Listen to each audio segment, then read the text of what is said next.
Yes! Thank you, everybody, for tuning in to another episode of the Keeping Karlsson Fantasy Hockey Podcast, the best fantasy hockey podcast in the world, hosted by two guys who own Erik Karlsson in their keeper pools. I'm your host, Elon Dabrowski. Really excited. Big show today. With me, as always, Brian Kalm.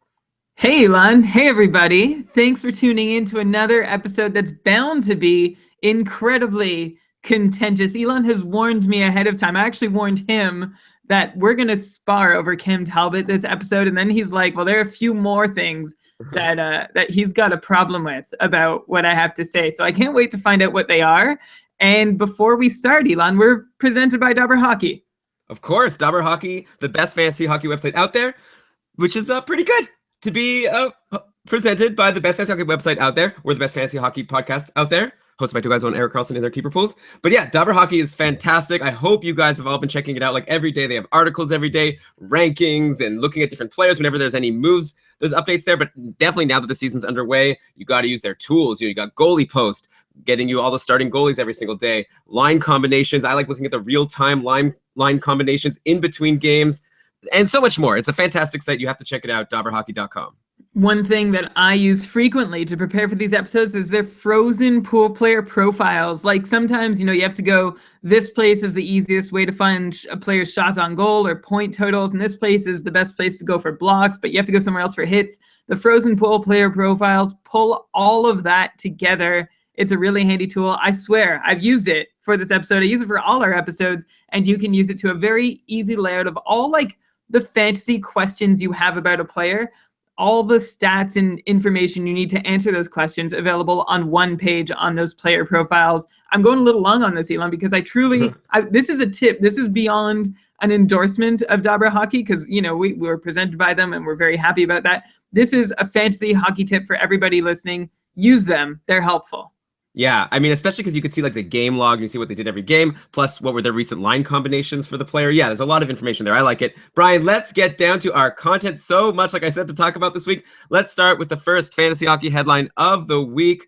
Got to talk about some oucheries, and namely the ouchery of maybe the best player in the league, arguably Sidney Crosby. Back from his concussion, we had some concerns that maybe he'd be out for months. Like we really had no idea when we found out he was going to miss the start of the season. It was such a bummer. People were wondering, oh, is it time to get rid of him or trade him in a keeper league? Like how much does this hurt his long-term value? But hey, did you get him a bit later in your draft? Did you get him for a bit cheaper? Hopefully you did. He's been fantastic. 3 games so far, 4 goals, 1 assist, 13 shots, 3 power play points. Like just everything you'd expect from Sidney Crosby and more. If he could keep this up, I'm sure he'll, well, I don't know. It's going to be tough to catch Connor McDavid because he's been pretty amazing himself, but he should definitely at least keep pace. And yeah, finally, we're starting to see what the lines will be. Unfortunately, Connor Sheary is still out. So we've been seeing Crosby with Hornqvist and Scott Wilson. So Brian, I'm going to have to ask you about him because Scott Wilson, so first of all, Hornqvist is definitely benefiting from this. He has 6 points in 5 games. In his last 5 games, but Scott Wilson, he has 4 points in his last 5 games. So definitely a lot of people benefiting from playing with Sidney Crosby. Does Scott Wilson have value now that he's playing with the kid? Good one. Who's the real kid here, though? Sidney Crosby or Scott Wilson? Actually, spoiler, it's neither. Scott Wilson is like no spring chicken. He was drafted back in 2011 with the 3rd last pick of the draft, 7th round, 209th overall. Interesting, Elon. We're going to get on tangent right away. Guess who was drafted 208th overall in 2011? It was Andre Palat. And actually more names from the last 20 picks are all getting noticed recently. You have Jyrki Jokipaka on Calgary, bottom pairing guy, whatever. Tyler Graovac scored his first NHL goal in his season debut for Minnesota last night. And a guy we're going to talk about later on the show, Elon, sends forward Ryan Dzingel. Was drafted in the last 20 picks of that 2011 entry draft, a really fruitful 7th round. Anyway, back to Scott Wilson. We did talk about him earlier in this year when Crosby got injured as someone who might get to benefit and get to play with Malkin. And he's played with Hornqvist for most of the year, and now they both get to play together with Crosby. And I mean, that's all there is to say about it. It's good news. He has 2 very good line mates. And, he's already batted around as an option earlier this year as somebody who could step up into a wing position on the top 6. So this isn't a new idea. They've had it before, and it seems to be working so far, which is a really nice sign. An interesting side note, though, Elon, and I wonder if this is something that the Penguins might try to correct. That line, the Crosby, Hornqvist, Wilson line last night was just obliterated in shot attempt numbers from the Penguins game against Philadelphia. And so I wonder if maybe that's identified as a spot of weakness, or it was just like the whole team was kind of brutal. But like Crosby usually does not end up on the wrong side of that sort of thing. And he did that night against Philly. Yeah, well, one game, obviously, super small sample size. You can't get any smaller, so I'm sure it'll be okay. Maybe something to watch. Who knows? Maybe they'll shake up that line. Don't forget, that is probably Connor Sheary's spot. So if you're going to grab Scott Wilson, this is like for a very, for a couple of games, basically, until Connor Sheary comes back. Obviously, he's not going to stay there long term. Brian, some other people, that are still maybe worth paying attention to in Pittsburgh. Justin Schultz has still been on that top power play because Chris Letang is out, though I hear Chris Letang might be coming back. So if you picked up Justin Schultz, you were probably disappointed because he didn't do much, even though he was on the top power play. And also, we're really hoping to see Letang back next week. So it's definitely time to drop him. And I guess since we're on Pittsburgh, got to mention Malkin and Kessel, who've been on the second line together with Chris Kunitz. They've been pretty amazing also. Like this Pittsburgh team, now they're starting to look like the Stanley Cup winning team. And actually, Matt Murray is going to be back next week. So everything is starting to come together. But yeah, like Phil Kessel has 7 points on the power play this season, 9 points in how many games here? I guess like 7 games or 8 games. Malkin has 10 points so far, so he's doing amazing. Everyone's always worried every year about drafting Malkin because they know he's going to get injured, but this is why you draft him. He gets you so many points while he's playing. Brian, any concerns about Phil Kessel having 7 power play points out of his 9 points? I know sometimes you say that you maybe don't want to trust the guys who are getting all their points on the power play because that's more likely to dry up. I don't think that's exactly what I say. I think I say that even strength production is the most reliable production. Like there are anomalies that can happen on the power play, but that's the power play. Like you have better opportunities to score. So you could see spikes. I don't see this huge proportion of goals for Kessel worrying me at all. You're right that I appreciate even strength points, and that actually benefits Kessel. Like even if I was like concerned, Kessel, he ranks 14th over the last 3 years. Since 2013-14, he ranks 14th amongst all NHL forwards in even strength points scored. And this year, it's not just Kessel having difficulty scoring at even strength. Pittsburgh as a team is ranked tied for 19th in the league in even strength goals so far. Just 11 5-on-5 goals in their 8 games played. They actually have a negative goal differential at even strength too. They've given up 4 more than they've scored. But they actually lead the entire NHL in even strength shots for, so it's not something I'm worried about lasting. Even strength points for everyone are going to come.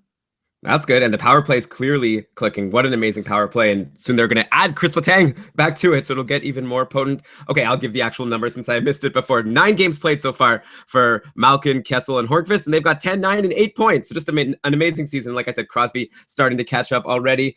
But Brian, I did mention Matt Murray's coming back. So what does this mean? Like now we were worried about this going into the season that we were going to have to talk about for a long time. Fleury versus Murray, who's number 1? Are they splitting time? And now we're finally going to find out or get some more information. Fleury has not been great to start the season. A .909 save percentage in 9 games played. That is below what's usually the league average. Do you think that this is going to lead to Matt Murray potentially having a chance to steal starts and at least get 50% of the starts, if not more?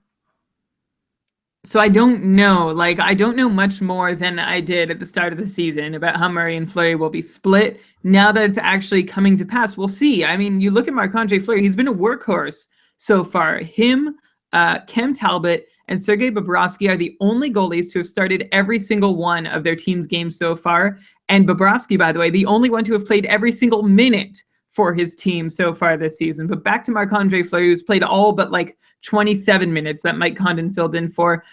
First off, you look at the save percentage. Look, no goalie has been great this year. The league average save percentage through 2.5 weeks sits at 9-10. I know we're going to get to Cam Talbot. We're going to get to those guys. But just keep in mind, like if you're looking for league average, Fleury is league average so far this season through the first 2.5 weeks, and I expect his save percentage to rise as well as the rest of the leagues. I think it's still Fleury's job. He's won 6 out of 9 starts, even though only 4 of his 9 starts have been quality ones. But I think the door is at least open for Murray to at least get the Vasilevsky treatment in Tampa, so like a game every week. And then, unlike Vasilevsky, I think if Murray is outplaying Fleury, I don't think that there's a ton of rope for Fleury to keep his starts just based on his laurels. I think the tide can turn fairly quickly. So if you're a Fleury owner, this could be your last chance to try and acquire Murray. and get that Pittsburgh cuff quickly. And man, I hope they get traded soon because Murray and Fleury just rhyme too well to say this often together. Yeah, well, I mean, we thought maybe with Murray injured, this would be Fleury's chance to really establish himself. And, he hasn't done that. Like you say, obviously it's early, and a lot of goalies have been struggling a lot more than Marc-Andre Fleury, so it hasn't been horrible. But yeah, definitely now it looks like Murray's going to get a chance to earn his starts. And yeah, it'll be really interesting to watch. I know you'd rather it get settled so that we don't have to talk about it every week, but hey, it's good to have content. But we have so much content, so let's move on from Pittsburgh. Let's go to Colorado. Another ouchery, I guess, because he's back from his conditioning stint and finally started the season. Mikko Rantanen. A lot of people were excited about him to start the season. As we expected, he jumped right into the top 6, playing with Nathan MacKinnon and Grigorenko. And he's also been seeing over 50% of his team's power play time. So that's the good news. He seems to be in a good position. The bad news, it's been 2 games, no points. So, I don't know, 4 shots on goal. I guess that's okay. I mean, obviously, no points in 2 games. You don't want to get too crazy. But I'm curious to know, Brian, how valuable is Mikko Rantanen? Because when the news came out that he was going to be coming back, a lot of people seemed to be like, oh, should I drop this guy for Rantanen? Should I drop this guy for Rantanen? I just felt like people were getting maybe too excited about someone who, is new to the league, isn't like a first overall pick or anything. And yeah, he's in the top 6, but so have a lot of other guys that haven't really been doing so much, like a Soderberg or someone like that, who's, by the way, bumped down. So if you did have Soderberg, now's the time to drop him. But yeah, what's your thoughts on Rantanen? How viable is this guy? Should people be dropping established players to get him, or is he just someone to watch in free agency, and if he heats up, pick him up then? Well, first off, he wasn't first overall in the draft, but he was picked 10th overall. He was the 7th forward picked in 2015. In the same draft year that's the year McDavid went first and Eichel went second. So those 2 spots were out of the question already. So not too bad if you consider the rest of the pack. And I think people are excited about what he's done in his career so far in San Antonio. Last year in the AHL, he had 60 points in 52 games in his first season in North America I'm trying to do the math quickly here. As a 19-year-old, he just turned 20 yesterday. Happy belated birthday, Mikko Rantanen. This year, though, he started with his conditioning stint in the AHL, 2 assists. And like you said, Elon, in the NHL, nothing really worth noticing in his first couple games. He's 6'3", 212 pounds. He's a big guy with skill, doesn't use his body a ton, more of a playmaker than a shooter. And I guess, I think at this point you need to give him some time. A half point per game would be nice from him in his rookie season. Whether you want to rush to grab him right now really depends on how deep your league is and if it's a keeper. If it's a keeper, you probably want him if he's available. I think he's going to be a good player in the future. This year, especially if he stays with Nathan MacKinnon, I think he's got a great shot for 45 or 50 if he turns out to have the skill needed. But I see a lot of people tripping over themselves to add him and tossing away guys who are going to get 50 or even 55 points so they can have the young, exciting rookie on their team. I'm not sure that that's a move worth making. Right, yeah. So it's all about, sometimes I guess these guys get a premium. And if you're in a keeper league also, you have to think of how many keepers there are. If you're in a keep 5, don't worry about him. You're not going to be keeping him in your top 5, a guy who Brian thinks is going to maybe be good for a half point per game, maybe 50 points. But yeah, I feel like people still pay a premium even in not a keeper league just because it's exciting to have the new guy who you don't know what you're going to get as opposed to someone who's reliable. You look like a Brassard, who hasn't been amazing this season, but we know for sure he's going to end up with more than 50 points. So do you drop Brassard for Rantanen? I don't think so. But anyway, there you go. That's your scouting report. Brian, let's move on now to Philadelphia. I actually wanted to talk about some defensemen who are back. Well, one defenseman in particular, Radko Gudas, he's not back from an injury, but he is back from that 6-game suspension that he had to start the season. And you know what? As expected, he's been putting up his share of hits and blocks, which is why you have him in your league. It's why anyone even talks about Radko Gudas in fantasy. In 4 games now, he has 14 hits and 5 blocks. 5 blocks, actually, not that great in 4 games, but definitely the 14 hits are great. But the thing that's surprising me and maybe surprising a lot of people is he's got a goal and 2 assists. He had 2 assists 2 games ago, then a goal today. So what's up? Is this just an illusion? Is this just something that we wouldn't expect from Radko Gudas to keep up? Or is there something new happening in his game? He's also been playing 20 minutes a game, which is really good for someone who's sort of a banger or someone who's there to just kind of hurt people and get suspended. What's going on with this Radko Gudas offensive hot streak? Something that's often overlooked with Radko Gudas is the fact that he gets so many shots on goal. If you look at his shots on goal rates per 60 minutes amongst all defensemen with more than 750 minutes played last season, Gudas ranked 3rd at even strength again, in shots on goal per 60 minutes, behind only Brent Burns and Torrey Krug, who's actually second overall in shot attempts and unblocked shot attempts per 60 minutes. And a couple other interesting names up there while I'm at it. Boychuk and Muzzin, also in that top 5 area in even strength shooting. But Gudas is the one you'd probably expect to hear the least. He's there, and that's the reason why he gets to go on these little spurts every so often. He had them last season. He's going to have them this season. He's going to have them this season. His first one has been very impressive. I don't expect it to last. I don't think he's suddenly transformed into this brand new offensive defenseman type. He's averaging the same number of minutes last year, pretty much. And, he's playing time with Philadelphia's top forwards, which he also did last year. Like, that's not a change.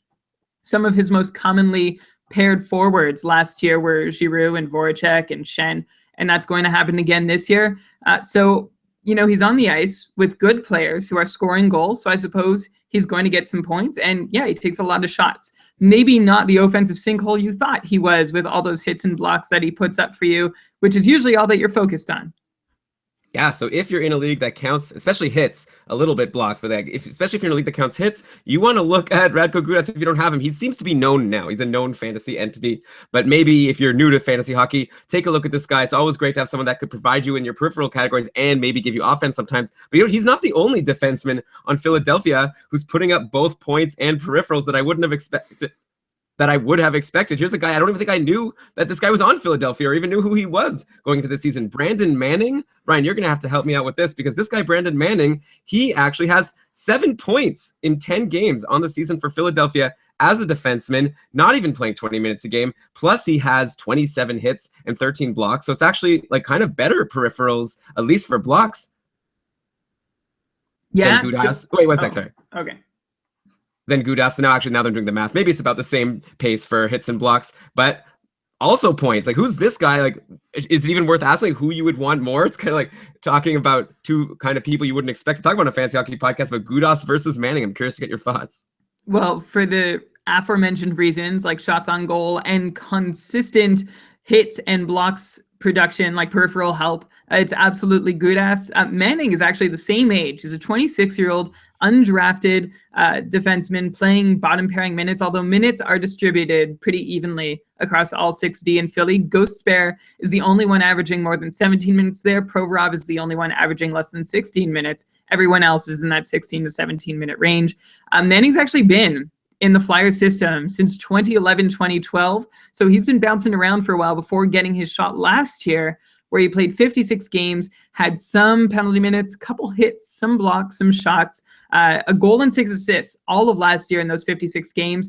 Already has, well, I think he scored tonight, Elon, a short-handed goal, perhaps.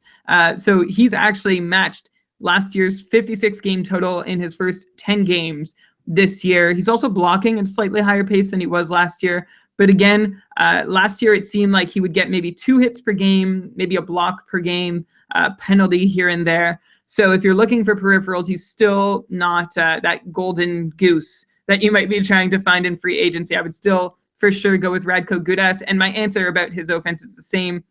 Philadelphia is doing well. They're scoring at a really nice rate, and their defensemen, again, are spread pretty evenly to play with. Everybody seems to get some time with the top 6, top 9 guys. So they'll get some points by virtue of that, but Brandon Manning is not going to start producing offense consistently. Okay, well, yeah, so definitely people to keep on your watch list in a deep league if you need a defenseman maybe for the short term. Both of them currently putting on offense, but you're right, probably they'll slow down a bit as a team putting up offense, and that will hurt their production there. But hey, peripherals are always good. But okay, next, Outchery. So yeah, it's been a nice week. We've had a lot of players coming back. Here's a guy who normally we wouldn't talk about at this point because maybe it's kind of boring, but Yori Laterra is back from a concussion as well. And, like same old Laterra. In his first couple of games back, he had only 1 assist. And then I think he played also yesterday. Oh, no, yeah. So 1 assist in 2 games back. Nothing too special. It's his only assist on the season in 5 games played. But the reason why I find this interesting is this caused some line shakeups. And actually, St. Louis ended up reuniting the STL line of Schwartz, Tarasenko, and Laterra, but with a twist. Because it's Schwartz playing center, Laterra on the wing, which is very nice for Schwartz owners because that gives him dual eligibility in a lot of leagues. Yahoo already added it, which is very nice. And Schwartz scored the only goal yesterday against LA, so that just increases his value. And also, I find this interesting because originally we expected once Laterra came back, it was looking like David Perron would be bumped back to line 3. And if you remember last week, we were talking about Perron as someone playing with Tarasenko, as someone to look at in free agency. But then we saw he was going to get bumped. I was like, forget it. We shouldn't have even talked about Perron. I forgot about Laterra coming back. But actually, now it's been Robbie Fabry moving to line 3 in the last game, playing with Yakupov and Berglund, and Perron went up to play with Paul Stastny and Alex Steen. So it seems like there's been a lot of shuffling in St. Louis. Maybe the main takeaway here is don't drop these guys so quickly when you see line changes, or don't add someone so quickly when you see line changes like that. But yeah, I guess good for Perron, good for Schwartz, bad for Robbie Fabry. So Brian, like, would you drop Robbie Fabry at this point? He only has 3 assists in 9 games played. Like, even though it's like contradicting what I just said, but now he's on the third line. Doesn't seem like he's really someone worth holding if you're in a league with exciting free agents. Well, first off, you can't bore me faster than you can by asking me a question about Jori Laterra. It is just so predictable. He's going to play with good players. He's not going to do a whole lot. He's going to have a little burst here, a little burst there, but not much really to work with overall, like to keep him fantasy relevant on your roster for most of the year. Going on to Robbie Fabry, the interesting thing about St. Louis is that, Elon, you mentioned their lines are being shuffled and they're winning. Like, they're 5-2-2. So they're shuffling even when they're winning and things are going okay, which leads me to think that this is going to be a blunder for a while. Just a little piece moving here, a little piece moving there. It's almost like Fabry this year is getting last year's Paul Stastny edit when he couldn't stay on one line long enough to become a relevant fantasy producer. And then so for Fabry, you look at him, his ice time has been all over the place. It started at 14 minutes, peaked at 19. Now it's back down to 13. And I think he's going to essentially be one of those guys at the top of your free agent pile that you might want to grab when the Blues have a good week coming up, or when you notice that he is going to be in the top 6 for a game or two. But he's putting up zeros in the shots on goal column every other game and belongs outside of the top 6 in St. Louis based on the shot attempt numbers so far. So I think you can probably let him be. All right. Yeah, I agree. I mean, obviously it depends how deep your league is, but if it's not that deep, and even if it is a little bit deep, I think you could probably drop Fabry for now. Watch him, of course, go off next week and make us look dumb, like that sometimes happens to us. But I think he's okay to drop. Brian, so maybe let's keep a tally going like we did last week. So far, we talked about Rantanen, who I think is kind of similar. Who would you like between the two, between Rantanen and Fabry? I was going to say Fabry so quickly, but if Rantanen keeps playing with McKinnon and getting, opportunities, like if they want Rantanen to succeed, then I'm into Rantanen. I think Colorado is going to be a little more offensively inclined than St. Louis this year. All right, so far Rantanen's on top of these guys. Maybe here's another guy that might challenge. Let's not forget about him, Pavel Buchnevich. I know I already struggled with this in the first episode, and then now I still haven't learned, but he's back from a back injury, and he's someone who we were excited about at the start of the year and then very quickly got injured. But he was on the top 6 playing with Kreider, and I think it was Zibanejad, but now Kreider's injured, and so the line has been Zuccarello and Zibanejad playing with Buchnevich, at least in his first game back. And hey, he had an assist. He actually has 2 assists in 3 games now on the season. He also got power play minutes with the Z's. The Z's, I mean Zuccarello and Zibanejad. It's pretty rare to have a line with 2 players whose names end with Z. Can you guys think of any others? Anyway, Buchnevich is probably the one that's available. I don't think you'll see Zibanejad or Zuccarello in free agency. He's also been getting top power play minutes. And when I say has been, I'm talking about Rangers last game. But Puri and McDonough were there filling out that power play. I guess they're about 50-50. The other unit with Stepan and Nash was on for around the same amount of time. But yeah, expect another shakeup when Kreider returns, though maybe Buchnevich will still stay and like Vesey or Nash will be bumped from line 1 with Stepan. So I'm not sure exactly what's going to happen. But Brian, at this point, what do you think about Pavel Buchnevich? I think he should at least be on your watch list. He's not someone to just ignore, and I'm curious to get your thoughts how to put him against Rantanen. Watch list seems like the right place for him, and I need to thank somebody who tweeted us. I don't have your username, but last episode when we butchered his name, someone sent us a very good pronunciation key for him, and I'm going to try Pavel Buchnevich. Is how I'm going to try and call him, although it takes me a long time to really get that out. He saw season high 17 minutes and 40 seconds of ice in his return. And the interesting thing is that he's not a big shooter so far. And that's funny because the scouting report praises his fantastic shot, but maybe there just hasn't been the right opportunity for him to show that off yet, because in that first stint before he got injured and taken out of the lineup, Zibanejad and Kreider were his line mates, and they were just relentlessly launching pucks at the net. So maybe there just weren't enough shots to go around for him to get to. your guess is as good as mine for how the Rangers lines are going to come together. Their top six is bursting at the seams. They have great depth for their top nine. I think immediately this is probably bad news for JT Miller, who is seeing a little more of a role with Buchnevich out. And I also, at the same time, want to give credit to Jimmy Vesey, who's holding his own so far possession-wise in that top six. Also one of the better sets, also has one of the better sets of expected goals numbers amongst Rangers forwards. He's looking like he might have been... He's looking like he was probably worth, I mean, there was no doubt, I guess, about whether he was worth adding to your roster. The question was, is he going to score like 50 or 60 points? And I still don't believe he is. I just am praising him for playing his role very well. I'm not saying go out and add him to your team. Okay, wait, so that's Jimmy Vesey that you're talking about? Yes. All right, so now that we've got Rantanen, Buchnevich, and Vesey, of the three, who should people add if they could only grab one? And they're dropping Robbie Fabry. We've decided you're already dropping Fabry for Rantanen or someone else. Who is it so far? I'm still going with Rantanen as my top free agent ad of the week so far. His upside is better than the upside right now of Fabry and Buchnevich.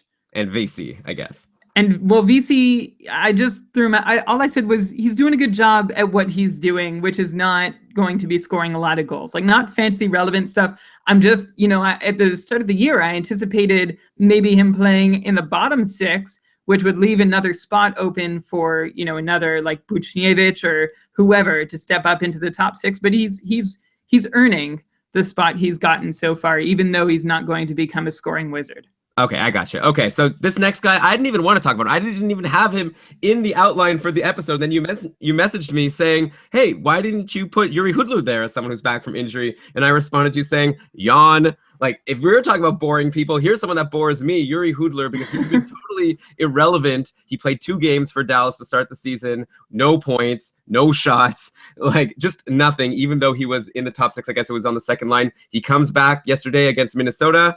Again, no points, no shots. I guess no one on Dallas had any points because they got shut out. Great job by Devin Dubnyk. We'll definitely have to talk about him when we're ranking goalies so far. But yeah, Brian, do you have anything that you want to say about Yuri Hudler? To me, it's like put him at the bottom of all of these guys we've talked about. I am over him. Maybe he'll get a point here or there. But to me, he's like Hemsky at this point. Even if he gets to the top line on Dallas, I don't really care. I don't expect much to happen. He doesn't take many shots on goal. Obviously, he had that great run in Calgary. But it seems to me, until proven otherwise at least, like over it. I think that's fair, especially, he went to Florida at the end of last year and had a little spurt here and there, but didn't do a lot consistently. I think it's okay to wait and see if he's on that top line. I don't see much reason to leave him alone. Like in that case, I'd prefer him over Rantanen, but in any other situation, not especially, even though you know how much I love anybody who plays with Jason Spezza. But I see where you're coming from on Hudler. I think patience has worn thin for a lot of people. In fact, I drafted him in one league and dropped him, and I'm not picking him back up now that he's healthy.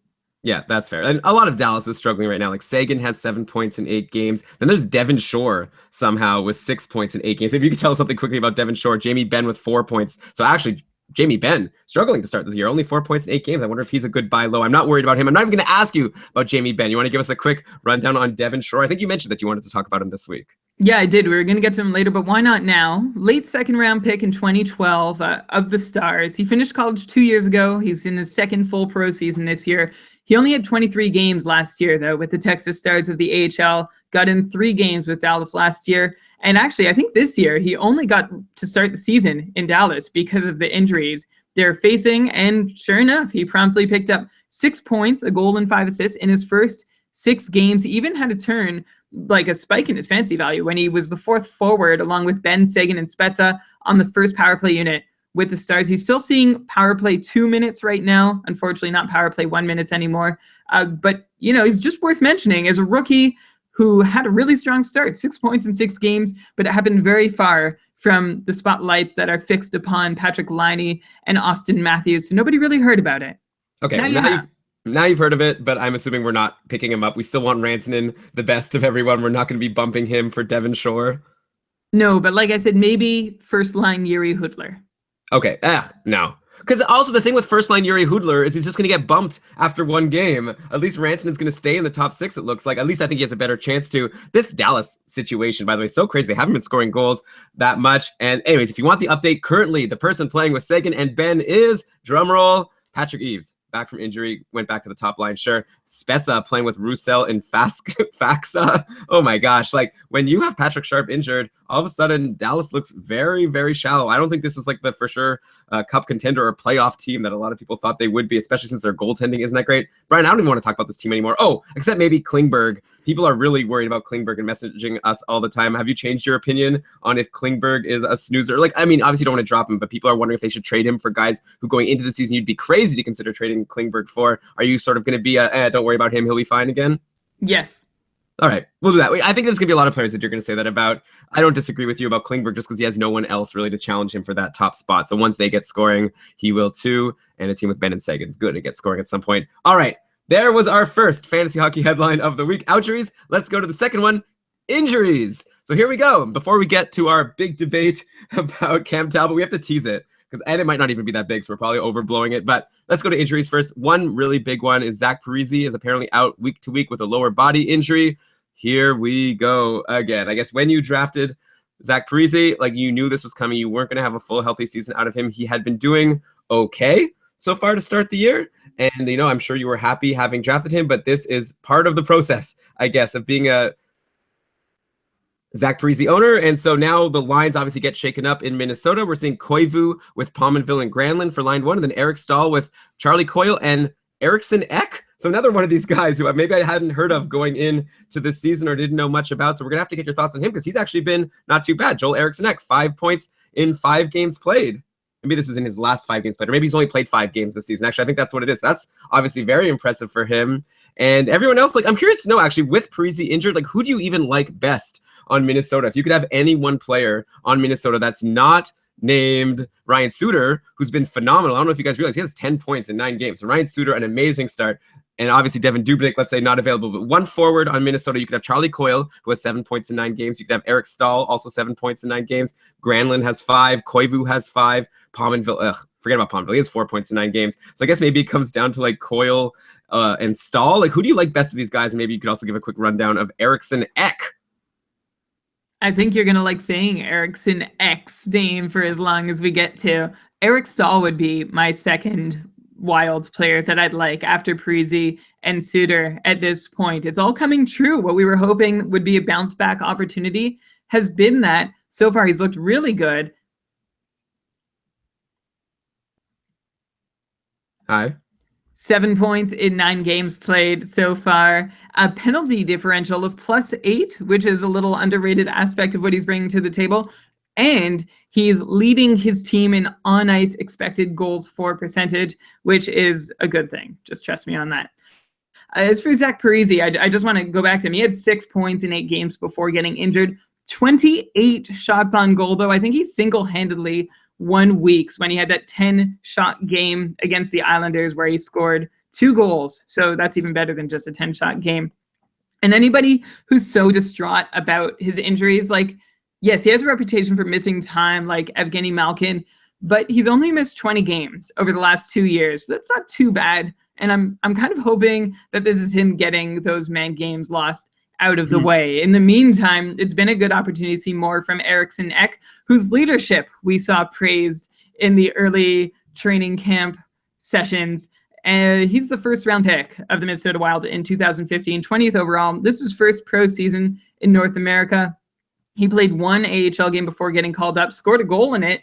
And yeah, I think he's probably like a half point per game guy. You can watch to see if his ice time goes up, but I don't think that he's needed to all of a sudden be thrown in and carry a big load. There's so many guys, like you mentioned, Elon, in Minnesota. It's, you know, we talked about the horizontal landscape in Carolina last week. In Minnesota, it's been similar for years. I'm interested to see how they handle that top line situation with Parise out. One option is to move Charlie Coyle over to the left side. That's where he played in Minnesota for a while. Or you can move Mikael Granlund to the left side and try and get, I don't know. I don't even know who else. There's so much mixing and matching and dual eligibility there in Minnesota right now. One thing, Elon, that I just want to say, this team has been totally underappreciated for what they've done so far this year. They're leading the league in even strength goals, and it's not even close. They're averaging nearly 4 even strength goals per game. Can you guess the only other team averaging more than 3 even strength goals per game? I don't know. Who's like a high scoring team? Oilers? That would be pretty crazy. I guess it's a fair guess. It's the Maple Leafs. They're the only other team in the NHL who are averaging above 3 goals per game. Meanwhile, Minnesota is near 4. Sounds like Bruce Boudreau is making good use of all his players. And I guess, Elon, but to go back to your original question, I'd take Eric Stahl, but, Charlie Coyle is finally doing something. Granlund, Koivu, none of these guys have been the most exciting fantasy producers over the year, but I would definitely prefer them all to Eriksson Ek, including maybe Venino Niederreiter. Oh, wow. Okay, well, actually, a lot of people in the chat room are voting Charlie Coyle, so it seems like it's just you taking Eric Stahl, and I guess also it depends on position eligibility. Like, Coyle right now is right wing eligible on Fantrax and probably some other platforms, while Eric Stahl is only center, but it's like Eric Stahl has been great, right? 23 shots also in 9 games. Charlie Coyle not too far behind with 17. Both looking good. Coyle with a bit more hits and blocks. Anyways, both looking good. I like Eric Stahl also. I think he's going to get more points than Charlie Coyle, but maybe if the right wing helps you out, then maybe you'd go him. But I'm with Brian, guys. Chat room, I'm with Brian. I want the record to be shown because I might not be with him for everything later. And also, speaking of Minnesota, talking about how great they're doing offensively with all these even strength goals, obviously it's also helping that they're getting probably the best goaltending maybe in the league, or it's contentious with a few amazing goalies. But Devin Dubnyk, 7 games, 5 wins, a .952 save percentage, and he's currently riding, I don't want to jinx it, but he's riding 3 straight shutouts. So who knows how long that will last? Is this the Dubnyk from 2 seasons ago? Is he back? And is Minnesota, but now with Minnesota also scoring goals? This is amazing. So in the sense of Devin Dubnyk playing way over his head, yes, he's the Devin Dubnyk of 2 years ago. He stopped 28 of 29 high danger shots against, and that goes a long way because based on his career high danger save percentage, he probably should have let in a couple more of those shots that are coming in from the more dangerous areas on the ice. Minnesota is also first in the league in penalty kill percentage. They've killed 25 of their 26 penalty kills, and that is on the strength of an insane .968 shorthanded save percentage from Devin Dubnyk, where we expect penalty kill percentage to be lower than your even strength save percentage, of course, because shots against on the penalty kill are more likely to be dangerous. You're offering the team greater opportunities to move in close and set up plays. Interesting other food for thought, the average shot distance against this year in Minnesota is 28 feet, which is 7 feet closer than the years prior. So take that for whatever it's worth. I guess that's a factor that Dubnyk is working with and making his own so far in the season. Sometimes those things happen intentionally, like the coach sets up a system where they're okay letting in shots from close by because they have a good way to gobble them up or to clear the crease afterwards. But the key numbers here are that high danger save percentage and that penalty kill save percentage for Dubnyk. They're not going to last. That's what's inflating his save percentage so much. Everything else looks about average. So once those go back to about average, I expect Devin Dubnyk just to continue being Devin Dubnyk, which is still pretty good. Yeah, definitely a really good like tier 2 goalie, maybe tier 3, depending how you're breaking them down. If you want to give Carey Price a tier all to himself, but okay, let's put a pin in Devin Dubnyk. We're gonna get to a couple other goalies. Maybe I'll ask you to give your early season Vezina nominees. But okay, I wanted to get back to injuries. I was gonna bring up Nikita Kucherov, but actually, apparently he's back today. So forget about him, though I did still want to talk about Tampa Bay, and I did prepare some stuff to say, so I'm going to talk about them anyways. Nemesnikov was playing with Kucherov and with Stamkos, but I guess that was over with Kucherov out. But now, okay, let me actually get the updated Tampa Bay lines here. Maybe I shouldn't have gone into this without updating my prep. Okay, in the current game, which is happening today, Kucherov's been playing with Nemesnikov and Stamkos. Oh, so there you go. Nemesnikov back. Who knows? Tampa Bay is one of those teams also, like, who was it else that we were talking about earlier that the lines are moving? Oh, St. Louis. Like, you can't rely on people to stay on a certain line. It was Alex Killorn, who's had such a hot start, 7 points in 8 games. But, we were thinking maybe he was bumped down to the third line. But it looks like today he's playing with Filppula and Drouin. So Drouin, I guess, is on the third line. And we've got Tyler Johnson with Palat and Braden Point. At this point, I'm just naming names. So let me just ask you, Brian, this. we've gotten to Mesnikov and Killorn, who I think you probably haven't changed your mind on. Let us know if you have. Generally, what you've said about these kinds of guys is they're going to go hot. They're going to potentially get on a good line, but you don't want to rely on them long term. Then you have guys like Tyler Johnson and Andre Palat, each with only 4 points in 8 games. A lot of people are wondering if they are snoozers, if they should be dropping them or trading them for people who are perceived to have lesser value. What do you think about each of these guys? Do you think they're going to bounce back, or do you think that maybe they're not as good as people think? Maybe they're more like 50, 55-point guys and not 60-plus like we would have expected going into the season. I'm going to run through this really quick. Just a few names on Tampa that you brought up. Alex Killorn, just to start, I know you said, like, I haven't changed my mind, and I haven't. But it's worth pointing out, especially, I think people didn't like what I had to say about him, thought I was shortchanging Alex Killorn. I wouldn't dare. He leads the NHL with 6 goals going into tonight's game, tied with Laine, Simmons, Matthews, and Panik. Of course, we all thought those guys would be tied for the league in goals 9 or 10 games in. Killorn has also only been held off the score sheet 2 times in 8 games, so consistent production, seeing about 18 minutes on a regular basis on whatever line. Like, Tampa can set up their lines however they want. They do the same thing on the power play. They just can spread everybody so well. They have at least one guy who can make or break a line. They have at least 3 guys who can make or break a line, and they can spread them out or stack them up however they like. Andre Palat and Tyler Johnson, they're both going to be fine. Don't worry.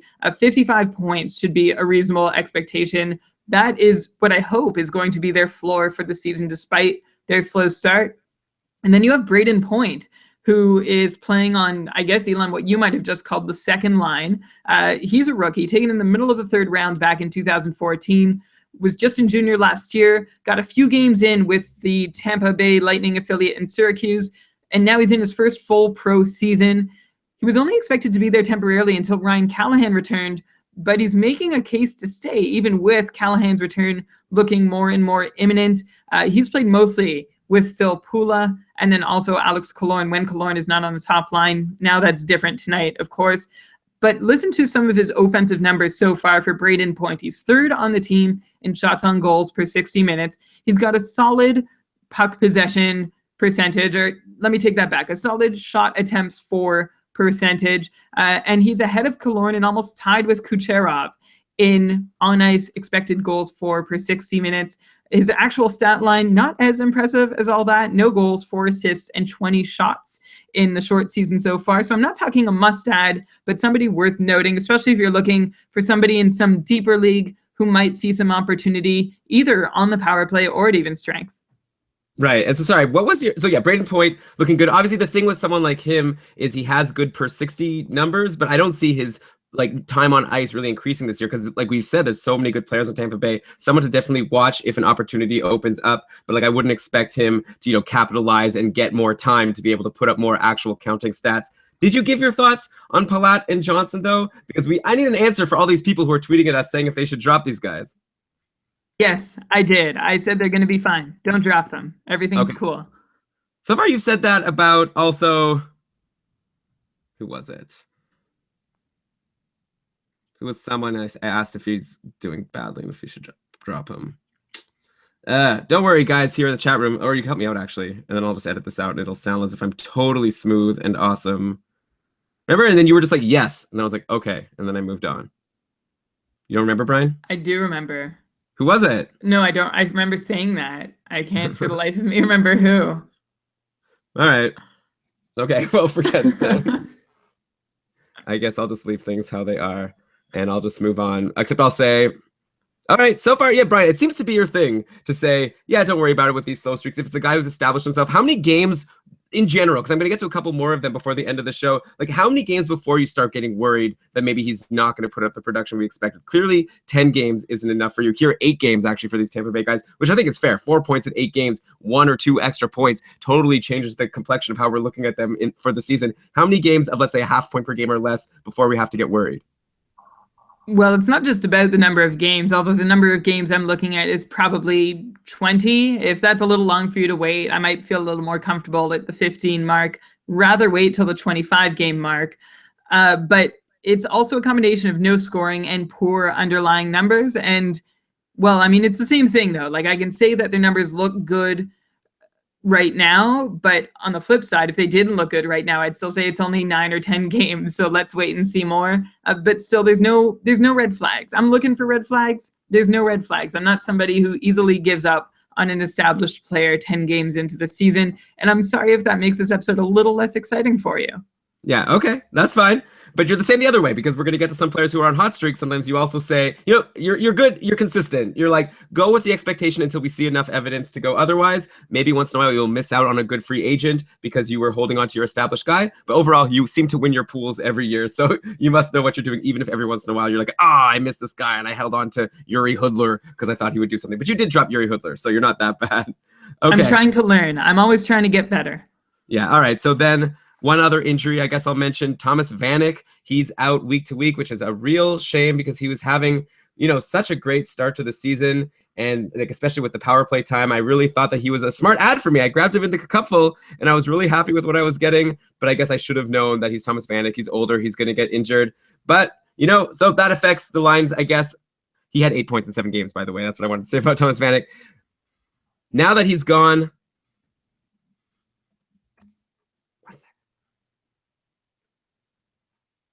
it looks like we've been seeing Larkin with Nielsen and Gustav Nyquist, and then Abdelkader with Tatar and Zetterberg as the top 2 lines. So that's good news for who? Abdelkader, I guess? I'm not even sure. Really, the guy on Detroit who's been the most exciting is Gustav Nyquist with 8 points in 10 games. This team has like been winning a lot of games, even though none of them are really breaking out so much. Like Vanek was second on the team, also with 8 points in only 7 games. Zetterberg's like way down with only 4 points in 10 games. Are there any Detroit guys at this point who you think is really worth owning? Like anyone who you think is going to be better? Like is Nyquist going to be able to keep up this pace? And is someone like a Tatar who everyone's wondering if they should just drop only 2 points in 10 games? Is it time to give up on Tatar? Maybe. He's a guy who, you know, you always think he's in the right position to score and then he doesn't do it. So I feel like his value already this season has gone really high because everyone's like, oh, it's coming. And then he does a little something and then it's gone back down because he's doing nothing. And then you feel like it's going to come again. But the guy that I want on Detroit, and probably one of the only ones, although, you know, Nielsen and Larkin are okay doing their thing too, Gustav Nyquist, not getting any appreciation for what he's done so far. 3 goals, 5 assists in, I guess it's now 10 games played, although I don't know if he got a point in that 10th game. I haven't updated my stats since then, including only 1 power play point. So a lot of even strength scoring coming from Gustav Nyquist early on, which is a real solid look for him. Somebody needs to step up into that gigantic vacuum that exists with Datsuk out and also with Zetterberg clearly declining and not able to produce at the rate we're used to seeing him produce at. Gustav Nyquist is being the one who is trying to take that lead and fill that vacuum. And we'll see if he can keep it up over the course of the season. One last Red Wings note, Elon, Mike Green saw a ton of power play time today, so he's still hopefully going to continue getting that strong power play performance. And Thomas Vanek, just to be fair, last season he missed 8 games. The year before he missed 2. The year before he missed 4. And like in the years before that, he's never really missed more than 10, and that was rare. He tends to play a lot of 78 game plus seasons, so he's been pretty durable over the course of his career, although getting older, I suppose. It's so sudden. Parisi and Vanek, I felt so suddenly week to week all of a sudden. So we'll see what happens with him. Keep him stashed if you can.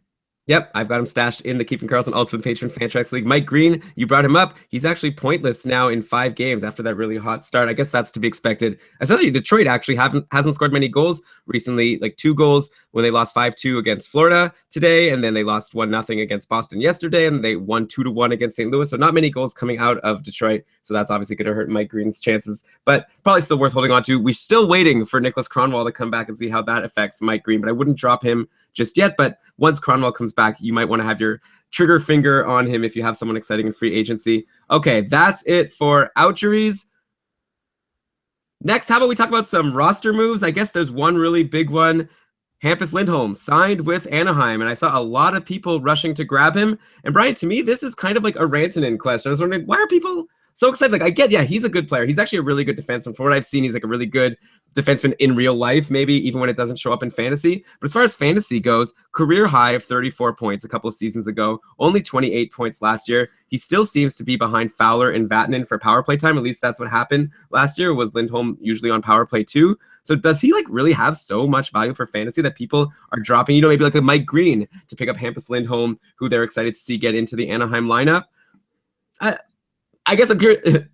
I'm curious to get your thoughts on him. Like, to me, I guess you could tell what I'm thinking. I think like kind of meh a little bit. Like, let someone else rush and drop someone good for Hampus Lindholm, then you could pick up the guy that the other person drops for Lindholm. But maybe you could disagree with me. Yeah, I'm not so meh on Hampus Lindholm. He only had 28 points last year, and the first time I was reminded of that, I was like, okay, yeah, but in how many games? He played 80, so 28 points in 80 games. There's no excuse for that.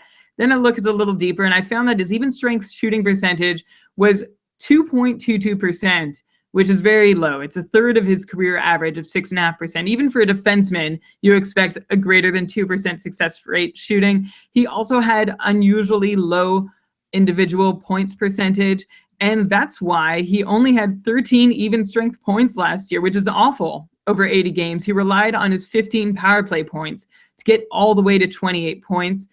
Meanwhile, the year before that, he had 28 even strength points alone, plus 6 power play points. So he's a talented guy. Last year was an off year, weird year. Like, I think he still played well. Things just didn't quite go his way. I think his floor remains a 35-point pace, and good power play time is what's going to bump him up above a 40-point pace. The issue with that is when we look to the Anaheim power play, you've got Vatanen and Fowler as the top guys, and they're both doing all right. Even Shea Theodore saw his share of minutes creeping up in recent days. As always with Anaheim, at least I know in their crease a little bit about what's going on this year. I still don't know how they're going to work that power play time amongst all their defensemen. So I'm going to say, if you're looking at Lindholm, what you're looking at is seeing, well, is he having a little more success at even strength, like the success that he deserves at even strength, although it's not necessarily something that you can predict. And the other thing you're looking at is, well, is he seeing enough quality power play time that he can bang home, like, I don't know, 5-10 points with the man advantage this year? Yeah, and anyways, one guy you don't have to worry about on Anaheim, at least for now, Shea Theodore. Some people were really excited about him getting called up. He's been like called up and sent down maybe like 2 or 3 times since we mentioned him last episode. Clearly, he's not going to be a huge factor, especially now with the Lindholm signing for this year. So obviously, Theodore in a keeper league, it's a whole other thing, but he has 1 assist in 4 games played. Let's not worry about him. Another guy in Anaheim I'll bring up quickly that's also going to be coming back soon. Don't forget, Rickard Rakell. He got signed, I guess it was last week or maybe the week before, but apparently he's going to start as early as this Tuesday. So, you know what? He had 43 points in 72 games last year. That's a 49-point pace, which is really good. And I could definitely see him getting back up and playing with Getzlaf and Perry, which is, of course, where you want to be, which is, of course, bad news for Nick Ritchie, who's been enjoying the spot there. But I could see him potentially getting bumped for Rakell. So you got to watch what's going on in Anaheim. If you have Ritchie, maybe it's going to be time to drop him, like give him a couple games, see where he ends up. But also, if you see Rakell in free agency, definitely someone to watch and someone to add potentially if he gets on that top line. And also, he was getting like top power play time last year too. Good points. Let's keep going. All right. You wanted me to mention this, Brian, so I put it in the doc here. You normally don't really like talking about rumors, but the rumor is that Halak might be traded on the Islanders. Is this like something that's more credible than the usual rumors that we hear? He hasn't been having a great season so far. Obviously, it's early on, but in 5 games, he only has a .901 save percentage, 2 wins. For what it's worth, Greiss played today against Toronto. They killed him. He only let in 1 goal. And so now that gives him 2 wins in 4 games and a .925 save percentage. So I guess Greiss has shown himself to be a really solid goalie. We've never seen him be for sure #1 on a team that I could remember. But yeah, like, what was the reason why you wanted to bring up Halak? Do you think he's going to get traded? And I guess that would make Greiss a must-add if that does happen. Yeah, Halak has been a healthy scratch even this season, and it is a substantiated rumor. Elliot Friedman mentioned that Halak's agent has asked for a trade for the Islanders to fix their 3-goalie situation because Berube is the other one. And the Isles responded by saying, well, okay, Halak is the guy who wants it fixed, so let's fix it by sending him elsewhere. That's the word that I trust is happening. So if you are an owner of Halak right now, it might be time to start thinking about the future, exactly where he's going to end up. Like, it's hard to speculate. It's just something you need to be aware of just for now. There's not anything big you can do to act on it today, but just be ready.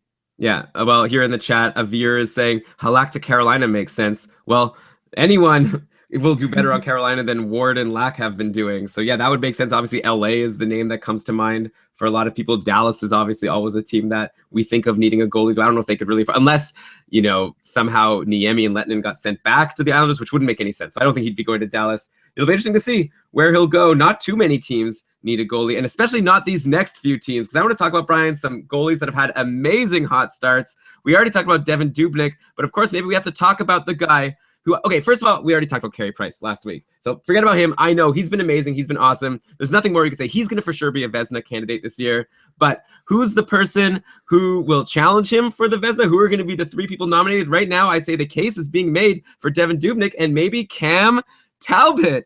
It's 8 games so far, 7 wins, a .934 save percentage. I guess the big question is he and the Oilers for real, or is it time to sell high? Those are sort of the 2 cases if you're a Cam Talbot owner, or if you're not an owner, like I'd say don't trade for him because you'd have to give up an arm and a leg for him because his value is super high right now. But is it somewhat sustainable? You know, the Dauber Fantasy Hockey Guide this summer, according to Patty here in the chat room, said don't underrate Talbot. And for the people who drafted him so far, they're getting everything they could have wanted and more. Of course, the Oilers, they're still the Oilers, but they did make moves this summer to try to improve the team. Is it looking like those moves actually work? You're already trying to preempt what I'm going to say and justify. Like, I know where you think Talbot is good and the Oilers are better and everything's hunky-dory. He's not. Like, he's good. He's good. Sorry. Talbot is good. And you remember, I was one of his biggest boosters last year. You thought Anders Nilsson was going to challenge or keep the #1 job all of last year. And now you're on the Cam Talbot train. I wonder how that happened. If you look at Talbot's even strength play, it's been very strong so far this year. And his numbers, the good news is they actually look sustainable. When you look at them alongside his numbers from last year, all his contextual save percentages, so low danger, medium danger, high danger, they're all in like the same area as they were last year. So his even strength play, I think he can keep that up. He can be an above average goalie this year for sure. Where there's a problem though is that he has a .935 save percentage on the penalty kill versus the .890 that he had last year. And that's where you're looking for an eventual hit to come on his save percentage. He's been incredible. He's helped the Oilers to an 89% efficiency penalty kill, good for 3rd in the league. They've killed off 24 of 27 penalties. However, it's impossible for any goalie to maintain that over any length of time. So Cam Talbot, still good, not this good. And then the other concern is that he's with the Oilers. And if you look at them, their score-adjusted shot attempt numbers, they're the middle of the pack in the league. Same with their expected goals for percentage. And both of those, you know, middle of the pack is better than we've seen from them in years past. But even seeing them hold that position seems to be a lofty goal still to me. I'm not bought in to this new Oilers that suddenly competes after trading away their top player, getting a top 4 defenseman back, and everybody else just aging by 1 year. I guess Milan Lucic also brought in, and they have a goalie in Cam Talbot, so it all helps. I just don't see them being able to keep up this crazy. I mean, of course, they're not going to win at this rate all year long, but I'm also curious to know if they can win at a 500 rate all year long with the team they've got. And of course, as the team sags and Talbot's assignment becomes more difficult, I'd say if you're a Talbot owner or you're looking to acquire Talbot, this is probably the peak of his value for the year. Like, how often are the Oilers going to win 7 out of 8 or whatever they've done to start the year? Not to say that Talbot isn't going to revisit his own personal save percentage numbers later in the year that he's got right now, but I don't at all think everything is going to be this hunky-dory for the majority of the 2016-17 season. Okay. Yeah. I mean, I'm not saying I think he's going to have a .934 save percentage, by the way, but I think you are underplaying some of the changes that have happened since last year. Like, yeah, they traded Hall for Larson, but I like to look at it as Hall for Larson and Lucic. So Lucic is a very good complementary player for Connor McDavid. And by the way, that's the other big change. Connor McDavid healthy. I would say that with Connor McDavid in the lineup, the Oilers are a threat to score like a couple of goals at least every game. if not more. Like, they're a good scoring team, even if they're like not winning all the Corsi battles. Like, Connor McDavid's going to get like 100 points this year. That's going to help. And then Talbot is a really awesome goalie who has never had a save percentage lower than .917, which is the save percentage last year. And we all remember how he had that horrible start. And like you brought up, how I was excited about Nilsson maybe stealing his job. So if you take away the start of the year, he was even better. And as a backup in New York, he was great, and he's doing great now. Like, I just don't see any reason to not think that he's going to be one of the best goalies in fantasy. You don't see any reason. You think Okay. Because Connor McDavid, you said the Oilers are going to definitely score a couple goals a game, and you might as well have just said Connor McDavid is definitely having the potential to score a goal each game, or, you know, a couple goals in several games this year. Beyond that, there's just not a ton for me to get excited about. Like, if you're looking for huge win numbers, like if we look at last year, I don't know, Elon, who are you hoping the Oilers can be like? If you want them to be, say, like a team that snuck into the playoffs in the Pacific Division, I guess there actually wasn't one. It was such a weak division. So let's look at the Central Division. Minnesota took the wild card spot. They had 38 wins last year. Are you hoping for Cam Talbot to get like 34, 35? Edmonton had 31 wins last year. I don't know. Okay, maybe let's not get into the weeds here. Obviously, I'm also like, since we're kind of like having a disagreement, I'm like trying to only make points to support my side. Like, I definitely see what you're saying, but I also think that, you know, we got Russell and like Larson, a healthy Clefbaum. Clefbaum was also injured last year. Like, there's reasons to see why they should be better than last year. Michael is giving me some of these reasons in the chat room here, so thank you, Michael. Anyways, okay. No, hang on. Let me say one more thing. So you think, so let's say they've improved by 4 or 5 wins over last year. They've already got like 7 of them. Say, so they're going to get like 25, 28 more, and that's what you're getting from Cam Talbot the rest of the year. So that's my concern. He's just, you know, his save percentage numbers, I think, are going to be solid. Is going to go through some tough spells, I think, when Edmonton collapses by doing whatever Edmonton does, and the wins won't be there during those dry spells. That's my concern. But I appreciate what he's doing. I appreciate your point, Elon. Edmonton may be stronger than they've ever been before, thanks to a healthy McDavid.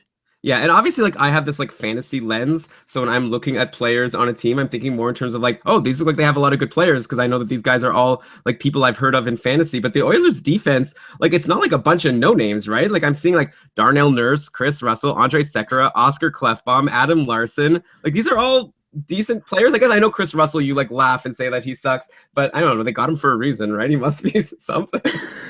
Okay, first off, you're trusting the Oilers management in getting him for a reason, and you say they're not no names. I mean, what has Darnell Nurse done to prove himself in the AHL, in the NHL? What has Oscar Clefbaum really done to prove himself in the NHL? Adam Larson's contributions in the NHL to date are still debatable as to the extent of how much he offers his team. Then you've got Eric Gryba, Andre Sekera, I'd say, and Adam Larson. I'd give those guys being like the 2 solid top 4 guys. Hopefully Clefbaum's one. Chris Russell manages. He gets by barely. I'm not with you that this decor is solid top to bottom, so many proven guys. All right. We could probably go on about this all night if you respond to what I just said. So maybe we should move on. That's fair. And you know what, Brian? Everyone should know that anytime Brian and I have an argument like this, I'd say like 90% of the time Brian's right. So you should probably listen to him. I do have Cam Talbot in 2 of my leagues, so maybe I'm just hoping. But I'm liking what I'm seeing so far, and I think he's a good goalie, and I think the Oilers are a better team. Okay, so we brought up him, Devin Dubnyk. The other goalie I want to mention that's been amazing is Tuukka Rask. Maybe he's starting to put a campaign together to be like, no, I'm still Tuukka Rask. Because we were talking on the podcast over the summer that he's degraded. He's like not as good. He's maybe going to be average this year. He actually just came back from an injury yesterday, so he's only played 4 games played, but 4 wins in those games. He's actually, the only games Bruins have won have been when Tuukka Rask plays, and Rask has only won games when he's played. So it's pretty good for them that he's healthy, a .958 save percentage. So, like, is Tuukka Rask at this point, could we be confident that he's back to, like, the .920 goalie or higher? Or do you think he's still kind of going to be .915, which is where he was last year? I'm talking about save percentage, of course. Well, you know how hopeful I am about Tuukka Rask and how he can return to peak Tuukka form. And you might think he's close there. He has a .947 high danger save percentage this year. Compare that to .788 and .795 in the years prior, so that's way inflated. And even if you look at peak Tuukka, he had a high danger save percentage in like about .850 range. So 947, still stopping 10% more of the shots he faces in a high danger context. That is still unsustainable, however exciting it might be. Interestingly, I mentioned Minnesota's shot distance. Boston's shot distance is actually increasing. Shots against are coming from a further distance than they have in the past. And actually, this is a good place to mention Steve Valiquette, former backup goalie for the New York Rangers, doing some excellent work. You can find him on Twitter at Valley's View, and he works for the MSG Network. But he's pointing out how if defensemen spent more time blocking off lanes for passing and deflection for those low percentage shots coming from the outside, like low danger shots, then goalies would have a better time seeing them and there'd be less chance of the puck being redirected. Like if a goalie has a clear-sided look at a shot coming from like outside the face-off circles or behind the blue line or between the face-off circles and the blue line, they have like a 97% chance of stopping that shot. So interestingly enough, you've got Boston pushing shots further out, and I wonder maybe if you watch a Boston game, that's something you can look for. If defensemen are throwing themselves in front of shots coming from low danger areas that they might just be complicating things by, or if they are blocking off those deflection and passing lanes to help Rask see everything clearly. Yeah, well, whatever they were doing, it wasn't helping Malcolm Subban, who played for a game with Rask injured, and also Khudobin's injured. And then there was this other goalie playing. It doesn't matter. Rask is back. He's going to be fine. Maybe this guy's not a Vezina candidate, but I want to give a couple updates on some guys we talked about last week quickly. Brian Elliott, just like you predicted, Brian. People should definitely listen to you. Don't listen to me, guys, ever. You said Brian Elliott will bounce back, and what a bounce back he's had. 3 wins in his last 3 games, .939 save percentage or higher in each of these games. So we were so worried about this horrible start. You said it might take him some time to settle in to a new system or whatever. It seems like he has settled in. Not to say he's going to be now like a .930 goalie going forward, but it seems like he should be pretty decent. Like, I'm very happy for him that he's strung together 2 or 3 good games in a row.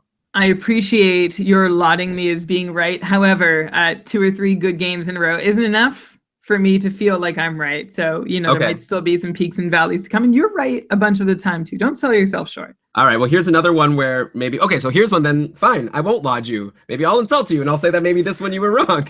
But we'll see, because actually another update is last week we talked about Jimmy Howard and how he was playing so well, and we thought that he might be someone worth looking at as the backup who might challenge for starts. You said, don't worry about it, Howard's nothing, he's been bad for a while now. But you know what? This week, what's happened? Howard had a shutout yesterday, actually scratch that. Boston got the shutout against Detroit, but it was 1-0. So Howard played a great game. Then Mrazek played today for Detroit, and he got pulled after letting in 4 goals and only making 10 saves. And Howard came in and was good the rest of the game. Only 1 goal against on 14 shots. So Howard again is showing to be right now at least the better goalie on Detroit. Do you still think it's like for sure Mrazek's net and Howard doesn't have a chance to steal? Or now are you a little bit higher on Howard after another good week for him and a bad week for Mrazek? So you're asking me if I have changed my opinion based on like 85 more minutes of ice time from Jimmy Howard. Like last week I said, he hasn't done this for long enough. Like it's been like 6 games. Now you're like, well, now that he has 8 appearances, have you changed your mind? No, I haven't. All right, so I'll keep asking you. Avi's pointing out in the chat room here, Mrazek proved he couldn't carry the team in the second half last year. Like, he really crumbled, and Howard did come in at the end of last year and took starts. So I'm not sure why we assume that Mrazek is now ready to carry the Wings over the whole season. These are Avi's words, but I agree with him, and I think there is still a role for Jimmy Howard. He's doing really well. Mrazek is a year older. Detroit had their own defensive problems going on through the whole year that Mrazek helped cover for and eventually run out of steam to help cover for. And this year, it's not like he's been bad. He's a .925 goalie. In 6 games, he's won 4 out of his 6 starts with a 2.48 goals against average. He's faced more shots against than Jimmy Howard and has a above average save percentage. There's not much not to like about Mrazek. Yeah, he blew it tonight, but it's going to happen. All right. Well, okay. So maybe Brian and I will disagree here. I would say if Howard is available in free agency and you're in a league where goalies are, hard to find, then I would say now just grab him if you have a spot for him, especially if you have Mrazek. I'd feel a lot more comfortable as a Mrazek owner right now if I also had Jimmy Howard. You could always drop Howard if he ends up being bad like Brian projects that he will be. But so far, so good. And so far, not as great for Peter Mrazek. Okay, how about we get away from goalies, Brian? Because I think we're going to, I guess with goalies, it's even a smaller sample size than with these players because they don't play as many games and you need more starts to really get to know how a goalie's going to do. How about we talk about a guy that I think we'll both agree is amazing, but I don't think we expected him to be this amazing. Shea Weber. I wanted to bring him up as another guy on a hot streak. He's got 10 points now in 9 games for the Habs, also 25 hits, also 19 blocks. He's basically been one of the most valuable players in fantasy if you're in a multi-category league. Were we wrong with our analysis of the Subban trade? Subban has 5 points in 8 games. I know, small sample size. I know you're rolling your eyes at me, but Weber has been better than we expected, right? Like, so basically, are you thinking he's a sell high at this point? Is there no way Weber is going to be, like, obviously I don't think he's going to be a point per game, but like, do we think he could maybe hit 60 points when before I would have thought closer to 50, 55? And like in fantasy, for example, in a league, if you're in a multi-cat league, would you trade Shea Weber for PK Subban? Because I'll bet you can do that if you have Weber right now in a lot of leagues. I'm wondering if you remember our analysis correctly. Like, I feel like we said Weber and Subban probably even for the year, maybe even 2. And then Subban's going to be the guy that you want from that point on. And also at a more reasonable contract too for what he's going to offer. So I'm not sure if our analysis was wrong. Like, Weber is doing what we sort of predicted, although way better than that. Okay, Weber's not going to keep this up. Let me just get that out of the way right off the bat. He has a career high of 56 points, and now that he's on an 82-point pace, that doesn't mean he's going to suddenly break that career high. He's getting older. 55 points would be great, but I don't know that I can get behind a Brent Burns type 70-point season, despite how strong Weber's start has been. The one thing working for him the most right now is that there's 0 of the difference on the power play in Montreal that there may have been when he was paired with, say, Roman Josi or whoever else back in Nashville. He is the guy. He is. Actually, we should just rename the Habs power play to the Habs Shea Weber time. He is the guy that whole thing runs through. He leads the Habs power play by a mile in time on ice.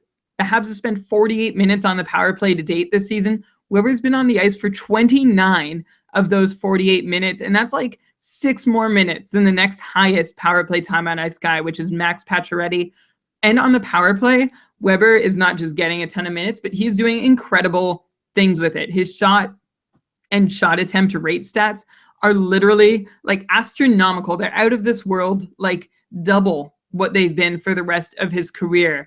And these kinds of numbers are actually, you know, even though they're so high, I usually follow that up by saying, but they're not going to last.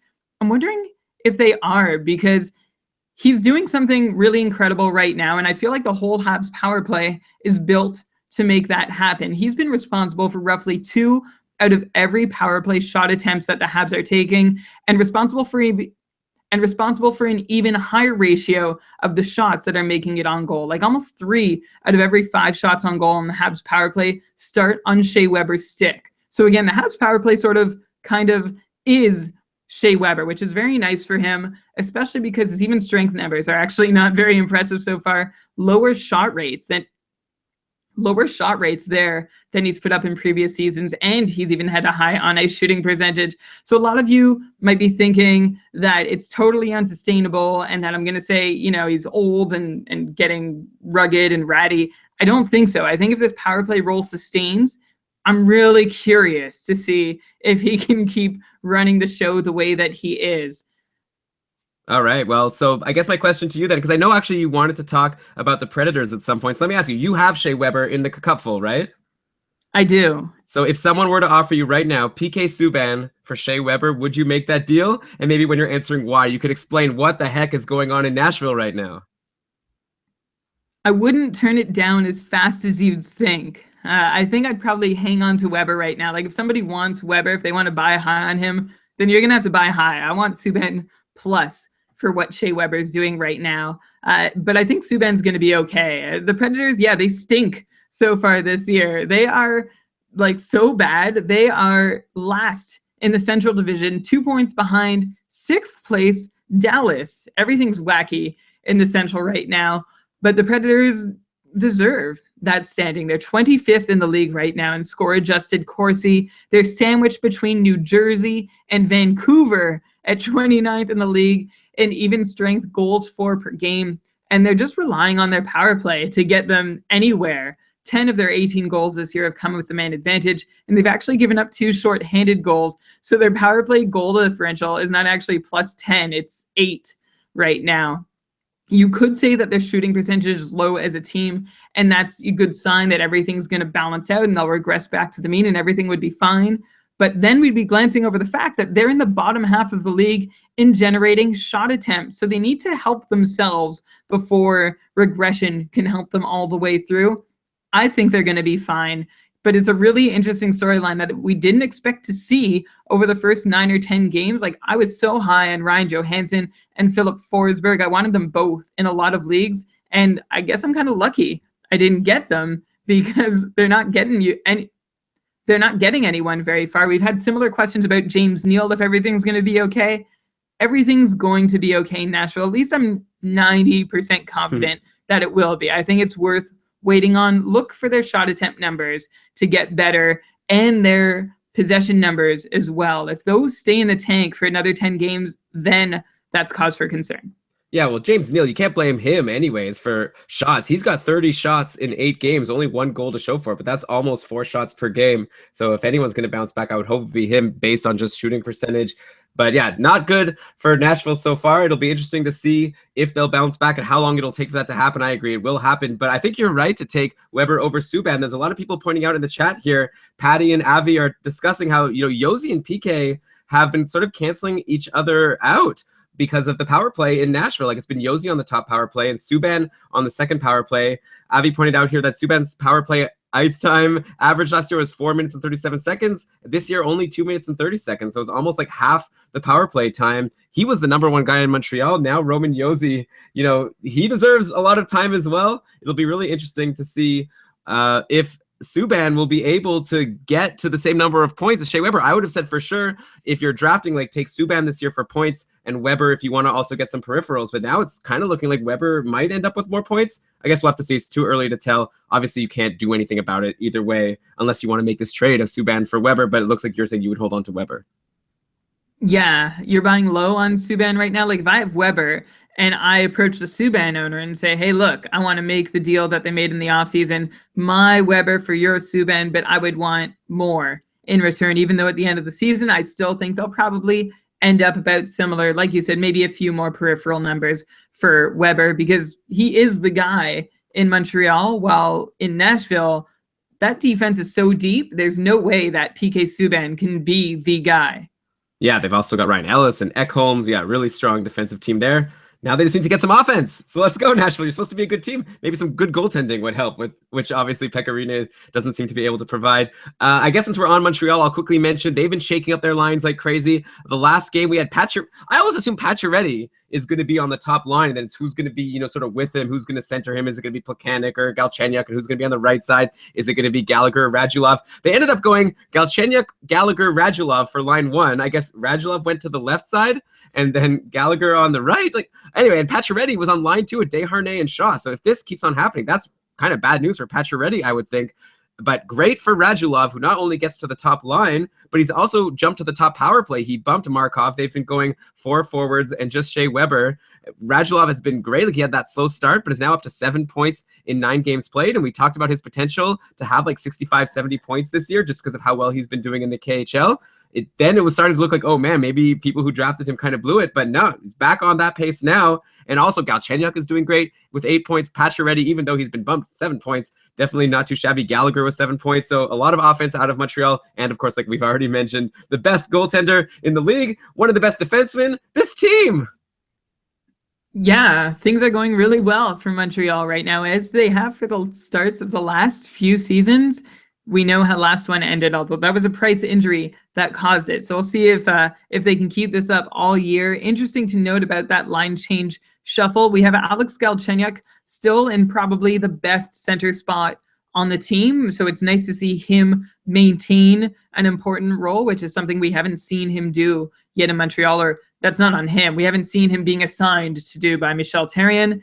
And then also of note, Thomas Plekanec is down on the third line. David Desharnais steps up on the second line with Max Pacioretty. No, Desharnais not producing at a rate that's really going to draw your attention. He has 4 points in 9 games played, only 10 shots on goal, nothing on the power play.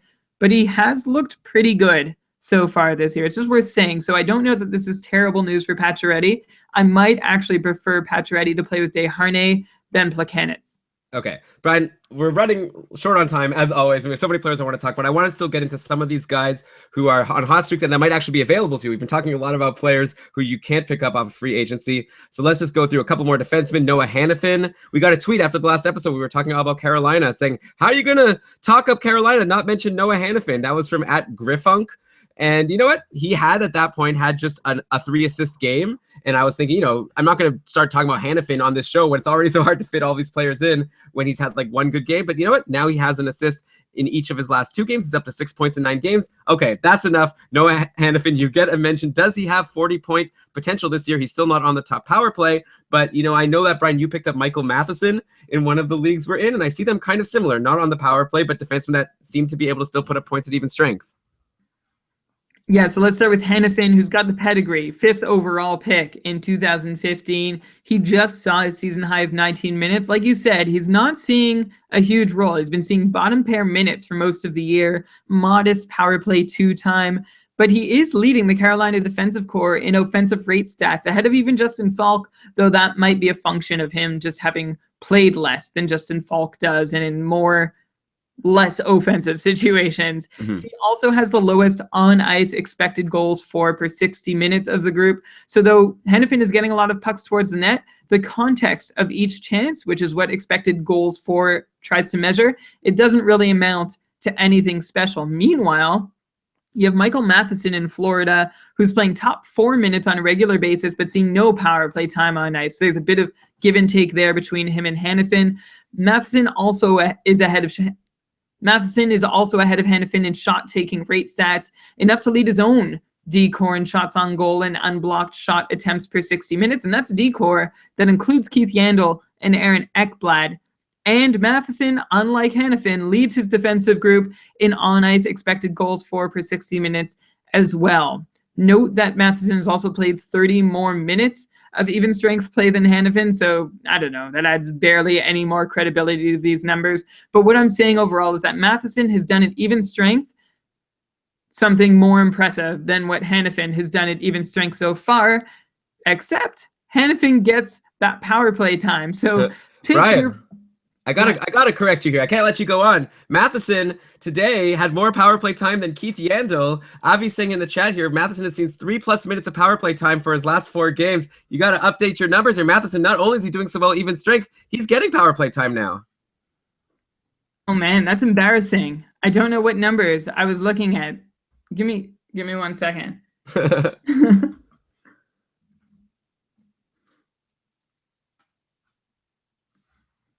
All of a sudden, we need to put up like the thing Okay. that's like technical difficulties. Yeah. Oh man, that's embarrassing. Okay, yes. So for the past 4 games, he's back in the power play. So that's good news. So in that case, I guess that actually makes it easier to decide. I take Michael Matheson. There you go. Yeah, for being better at even strength and getting power play time. You say that again because I interrupted. I didn't know you were going to keep going. For being better at even strength and getting the power play time that I didn't realize he had started getting, even though I added him to my team. Oops. Well, yeah, oops for not knowing that, but great for you for adding him to your team, not even knowing he was going to get you that power play time. What a bonus for you. What like a surprise he's been. I wonder if Keith Yandel owners, I know you own Yandel in another league. Are you a little nervous, though, that Matheson's eating into Yandel's power play time? No, not especially. Yandel still looked good. He's putting shots on net still. I'm not concerned about Keith Yandel, and I'm going to keep saying that for like the next 3 months. You know, last year when he was with the Rangers, he also didn't do anything for a very long time, and then he did pick it up eventually. I think the Panthers are a better situation for him, so I'm hoping that stretch of doing nothing really doesn't last very long this year. All right, cool. So let's talk about one more defenseman I wanted to go to. Let's go to New Jersey.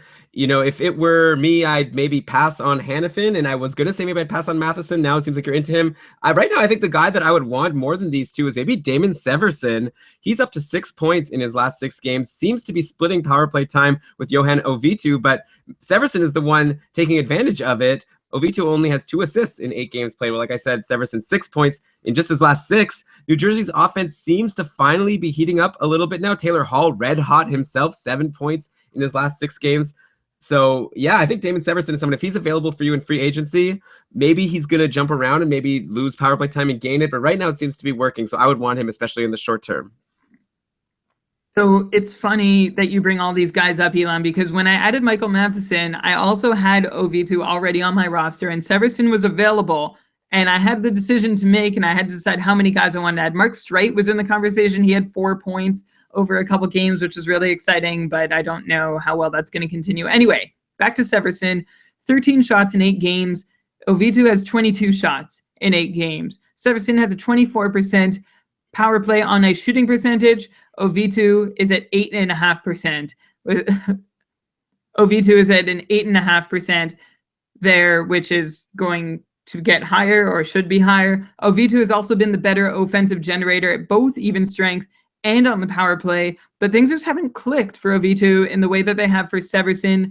I still like OV2 as the guy who still gets to go out on the power play with Hall, which I always assume to be the top unit, except the second unit that Severson's playing on has all of like the next best options after Taylor Hall, like Camilleri, Henrique, Parento, Smith-Pelly. So I ultimately made the decision to hold on to OV2 and add Matheson ahead of Severson. I think this is just like a weird blip. I think Severson is really capable as a power play quarterback, but right now I think OV2 is playing better. It's just not showing up in his numbers yet. All right, so I imagine you'll maybe wait a week, and if it still keeps being Severson getting points, I'd imagine you'd make the switch at some point. You know, also, last Patron cast, I was really excited about Pavel Zasha getting up on the top line with Hall. This was last Tuesday. We had the monthly show where just the patrons of Keeping Karlsson, we get together, they ask us questions, and we were also like watching the scores as they were coming in, and it was looking great. Already, New Jersey has shuffled those numbers, so all the patrons who heard me excited about Pavel Zasha, he's already back down to like the bottom 6. Last game, it was Hall with Zajac and Parento, and then Henrique with Palmieri and Camilleri. You know, 2 decent looking lines for sure. And yeah, any of those guys are pretty decent to play with on the power play. So it'll be interesting to see if it's Severson or OV2. I don't know. I disagree with you, Brian. If it was up to me, I know we have an acquisitions limit, so you can't just be adding and dropping guys all the time. But at this point, I'd rather have Severson than OV2. Give me the guy who's producing, though I guess obviously the underlying numbers are supposed to predict what will happen in the future. And again, Severson hadn't produced what he did over the last couple games. Like I'm kicking myself a little bit, but it was the limited transactions that made me, I don't want to flip the New Jersey power play guy all season long. I'd rather just drop OV2 and go cold turkey on the New Jersey power play and find somebody else. Yeah, that's fair. Okay, so let's move on. Okay, that's fair. Let's move on to another player who, I wouldn't have thought was so fantasy relevant, but now all of a sudden, maybe he is. Matt Molson. Maybe it's just because of injuries, but he's found himself on the top line with Okposo and O'Reilly, and then he's also found his way onto the top power play with Okposo, O'Reilly, Reinhardt, and Ristolainen, which is a really nice power play. And he's been delivering. He's got 4 goals and 1 assist for 7 points now on the season. He had a power play assist yesterday. Nothing today in terms of points, but he had like 5 shots on goal. And he was on that top power play still. So Molson definitely making a case if he's a free agent in your league. He's in a great situation. He does have a history of producing like a long ways back, I guess, at this point, back when he was playing with John Tavares. But clearly with good players, he is capable of producing. And so far, so good. Obviously, once Eichel comes back, everything can get shaken up. And Evander Kane, once he comes back. But for now, I'm liking Matt Molson. Sorry, I was trying to find out. Do you have what he did today? He had 5 shots on goal. Did you say that? Sorry. Yeah, I did. Okay. Yeah, I like Matt Molson too. I think all I can do here is agree with you. As long as he's on that top line, things are going really well for him. And I guess when you have anyone returning from injury, then it's time to get concerned again. But for now, he makes sense as an add in a deeper league where you don't have a lot of top 6 guys available. While we're in Buffalo, Elon, let me just shout out Kyle Okposo. When I was preparing for this show, he had just started playing in his 7th game of the season, picked up a goal. I don't know if he picked up any more points in that game, but he had 3 goals and 3 assists in 6.5 games played, let's call it, which is appeasing a lot of the fears that people had for Okposo playing away from Tavares. He's looked good doing it also. I'm not saying he's an 82-point guy, but I think that the concern about him still being able to succeed away from Tavares, he's making a good case against it. He already did, as we talked about in our offseason series. Like, we thought he could do better. And then you look at Andrew Ladd in Long Island and see exactly how that whole thing's working out. So good for Kyle Okposo. Yeah, the Okposo, like you said, he actually had 2 goals today by the end of the game. So even better, he picked up another goal after he started preparing. So he's been fantastic. Andrew Ladd, I saw, was bumped from the top line. We were saying at least Andrew Ladd's going to be playing with Tavares. Today it was Josh Bailey and Anthony Beauvillier playing with Tavares. And then Ladd was on the line with Brock Nelson and Shane Prince. So I don't know, Brian, at this point, could we call, I guess I've asked you this every week. That's why I wasn't planning on talking about the Oilers. But since you brought him up, I feel like we could drop Ladd at this point, right? Unless you're in a super deep league. Man, like, would you drop Ladd for Molson? Like for Molson, I guess I'd wait a little bit longer just because like, because Molson also is in a short-term successful situation, but he's someone who, could get bumped from his position once some injuries clear up. So I don't know if I would drop Ladd for Molson, but I would definitely drop him for, like, someone like Victor Rask, who just keeps rolling on Carolina, and he's on the top line, the top power play. I don't see him going anywhere. He'll slow down a bit, but I'd rather have someone like that than Andrew Ladd, that's for sure. Yeah, I'm with you. I'm totally with you there. If there's an established top line, top power play guy, probably Carolina might be one of your only bets, or maybe someone from Minnesota that we mentioned earlier. That might be someone worth dropping Andrew Ladd for. Elon, you mentioned Beauvillier. I'm just going to mention who he is quickly. Isles' first round pick in 2015, 28th overall.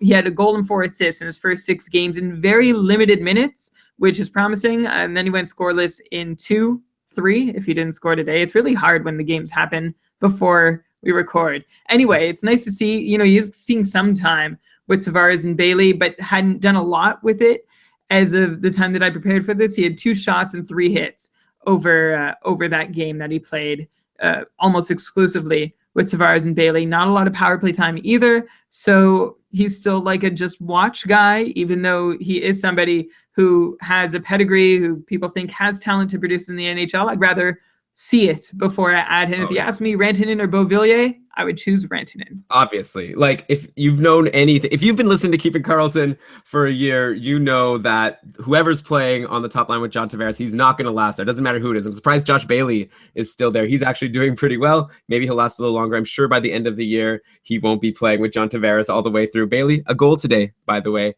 Beauvillier was on the ice. He's a +1, but didn't get the point. So could have, maybe. But, I guess hurts his IPP. But oh well. Brian, okay. Ian in the chat is mentioning Rask is on an 8-game point streak, and Patty's pointing out that Ladd is still seeing some power play time. So keep both those things in mind if you're in a Ladd for Rask situation. No, Ladd's getting time on the power play. Like, I'm kind of still like, so what? He's not producing there. So give me Victor Rask every day of the week.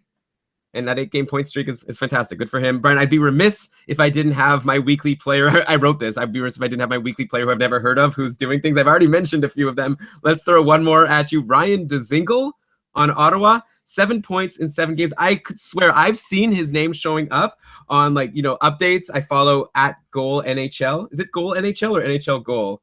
This really awesome Twitter account that tweets every single time there's a goal and gives you the assists. I think it's at Goal NHL. It's fantastic. I set up my phone to give me notifications every time they tweet, so I get to see every single goal as they come in. Anyways, I've been seeing Ryan Dzingel's name there a few times, and I keep on thinking, it's one of those nobody guys that there's no point. We'll never bring him up on the podcast, so I don't care. But his name keeps showing up. Then I check and see he's been playing with Brassard and Bobby Ryan on Ottawa's, I guess, top line or second line. Like, this is a guy who's in a good situation and he's producing. Definitely worth bringing up on the show, but is he worth adding to your team? He's actually second in team scoring right now behind Erik Karlsson, and he has a really fun name. What's not to like about Ryan Dzingel? Ryan Dzingel was the last pick for the Sens in 2011. As we mentioned, that draft where Andre Palat and Jyrki Jokipaka, and who was the whole point of that whole segment? Scott Wilson. Scott Wilson was also taken that year. Dzingel had 70 points over 110 games for Binghamton of the AHL in the last 2 seasons. Watching him, he seems like a speedy, persistent seeming guy. And he managed like a point per game pace out of the gates, like 7 games in, which is pretty great. I think he's the first guy who gets into the top 6 whenever it's shaken up, but I don't think he is a top 6 guy in Ottawa. So maybe he gets a turn here and there, but nothing permanent. And I also don't expect him to see much opportunity on the power play. So I think he's still definitely a fringe fantasy player. Okay, and then Brian, let's keep going here. I want to get to a couple cold streaks, get your thoughts, and I see you prepared for them. So I got to at least get you to tell us what you prepared. John Karlsson and Nicholas Backstrom, both on Washington, have been really cold. Backstrom had a power play assist yesterday, which broke a 3-game pointless streak. A lot of people were wondering, oh no, Ovechkin's not playing with him. He was actually on the second line for a while, but Washington's been shaking up their lines, of course, and now he's back with Ovechkin and Justin Williams, who was in third line obscurity, but now he's been on the top line. Who knows how long all this will last. Washington's actually playing tonight, so as you listen to the show, you'll know how all of these guys did. But yeah, Nicholas Backstrom, obviously he's not like droppable, but people were wondering in trades if maybe is he more like a 60-point guy as opposed to the 70 plus for sure that he has been for most of his career. And then also John Karlsson, he's been even worse, only 1 assist so far in 7 games and only 12 blocks, which sucks because the whole point of drafting John Karlsson, I thought, is he's an offensive defenseman who also gives you blocks, less than 2 a game. People have been asking if they should be dropping Karlsson for all kinds of players, including maybe someone like hashtag Team Werenski. I love my Zach Werenski. At this point, I don't think I would swap Karlsson for Werenski. That would be crazy, right? But at the same time, what's going on with John Karlsson and I guess Nicholas Backstrom and also Ovechkin? Why didn't Ovechkin get any points yesterday? That was annoying. Yeah, it's really annoying when these guys that people have invested, these are like top round guys. Like definitely Ovechkin goes in the first 5 in every draft, maybe even first 3. Then you've got Karlsson and Backstrom, who are both some of the first players taken at their positions in the early rounds.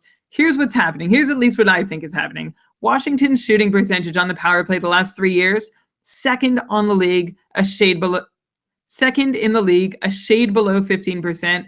Washington's shooting percentage on the power play so far this year, second last in the league, a shade above 6%, so like less than half their usual number. And I think that explains the struggles of all your usual slam dunk cap scorers so far. The power play is their bread and butter. Last year's 5th ranked power play in terms of efficiency. Now they're ranked 23rd in the league, lagging 8 percentage points behind last year's conversion rate. This isn't a group that's going to let that happen for long. I don't think the whole league has suddenly solved the Capitals power play because it's been about the same for like the last several years now. I think everything's going to be okay. You've got a great buy low opportunity for any Washington Capital right now. I wonder if anybody can pry Ovechkin away from the owner who drafted him. Maybe say, you know, Ovechkin's too old to contribute anymore. That's the real problem here. That's why the power play is failing. So why don't you just flip him to me for something definitely not worth Ovechkin? This is your chance. This is like, these windows for Ovechkin are so rare. If you can snag him now, that would be incredible. Let us know. Yeah, I doubt that. I think you might be able to get John Karlsson, though, from someone who's nervous with his 1 point. And I still like him. As long as he's on the top power play and getting the most minutes for the Capitals, which is still the case, give me John Karlsson. I'd love to see some more blocks, but I definitely expect the points to come. One guy on Washington that I want to talk about before we move on, Marcus Johansson had a good game with 2 goals and an assist in their last matchup. They're playing again tonight, though, so that might be dateable. We'll see how he does. He played on the line, though, with Evgeny. He played on the line, though, with Evgeny. Oh, my gosh. He played on the line, though, with Evgeny Kuznetsov and Tom Wilson, who's known as like a bottom 6 pest type player. But I read a tweet from Caps beat writer Isabel Kershujan. I'm hoping I'm not butchering the pronunciation of her name terribly. And she thinks that Kuznetsov and Wilson have this weird chemistry that works really well. So keep an eye on whether Tom Wilson becomes fantasy relevant by virtue of playing extended time with Kuznetsov. I also think TJ Oshie is going to get back on line 1. He was dropped down to line 3, and I think Williams, who was bumped up to line 1, ends up back on line 3. Backstrom, you asked at the top, is he still a threat for 70? He's still a threat for 70, but it's not the sure thing anymore that it used to be because we're just not finding that chemistry yet. And if he ends up playing with, say, Burakovsky or Johansson all season, that's still pretty good, but it's not playing with Ovechkin all year. Yeah, okay. And then, Brian, I got one more kind of snoozer for you. Someone I want to know. A lot of people are wondering if it's time to cut bait on David Krejci. He only has 3 assists in 8 games played so far this year. Yesterday, he was playing with fellow snoozer Ryan Spooner, who only has 2 points on the year, and someone named Austin Zarnik. So you can add him to the list of people. I have no idea who they are. And I don't think he's someone you want to grab, even though he's in the top 6 on Boston. I know they have some injuries. Backus is out right now. So I guess Krejci will get better line mates, but still not the awesome line mates like he had last year. He had Louis Eriksson, who he was really good with. And, like it was always a good situation. And last year he was amazing, right? He had almost a 70-point pace. And do you think that obviously, I don't think he's going to repeat that, but do you think he could at least hit a 60-point pace right now? He's lower than a half point per game. He's still on the top power play, but his line mates don't seem that great. And yeah, he's just not producing like he was before.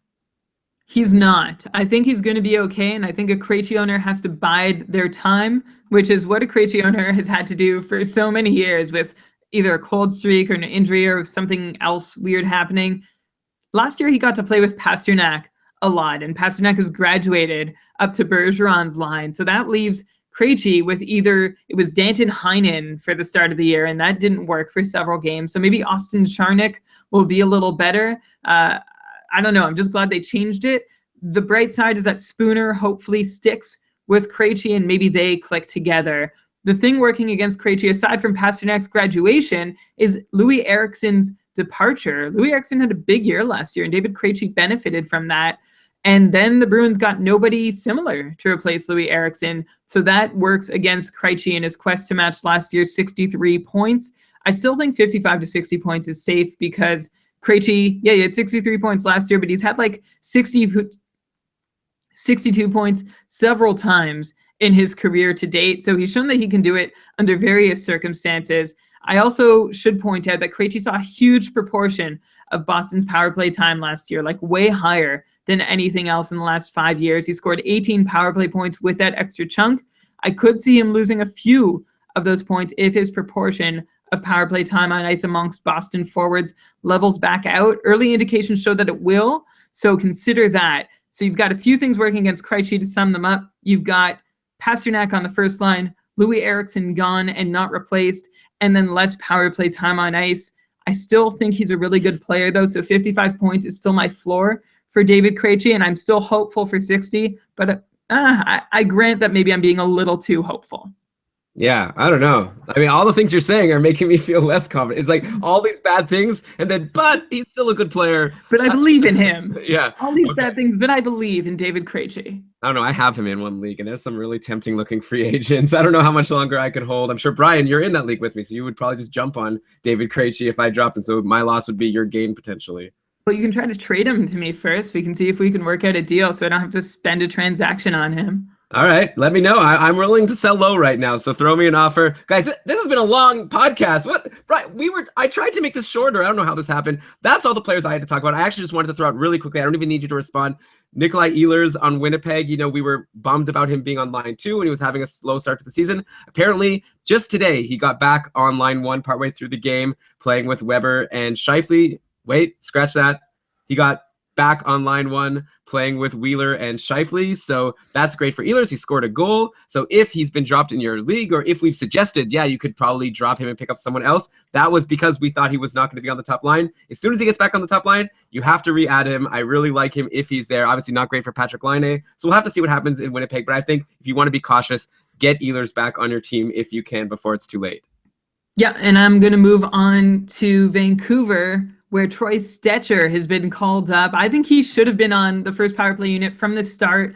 With Alex Edler, last night he was on the first unit with Philip Larson, which is okay. Not as good as Edler, in my opinion. Larson has done so little with all the time on ice he's been offered. We've talked about it before, but I recently read that the Canucks promised that he would have that role to get him to come play in North America because he'd been having success in the KHL and I guess needed some coaxing.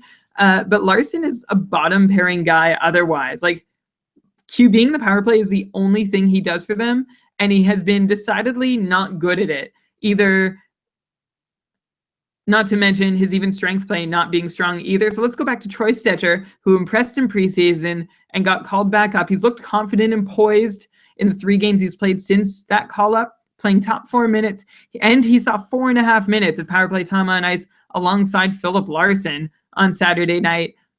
Stecher had no points, but also managed 5 shots on goal. So that's promising. It'll be interesting to see if he can stick in the lineup once Chris Tanev gets back. I think he deserves it. I think he's earned the spot. It's just a matter of whether Vancouver is going to give him the opportunity or they have some other plan in mind. Yeah, okay. So Brian, good interesting points about Vancouver. Do you have anything else you want to talk about? I'd love for people, by the way, to tweet at us at Keeping Karlsson. How do you like this show length? Because we didn't expect for this episode to be that long. Maybe you like it. Maybe it's better. Hey, we're doing a lot of work for you. Okay, before I try to cash in on that, Brian, any other players you want to talk about this week? Okay, I was going to mention Brandon Peary, so I'll just say his name. Power play specialist role right now, maybe good for a deep ad.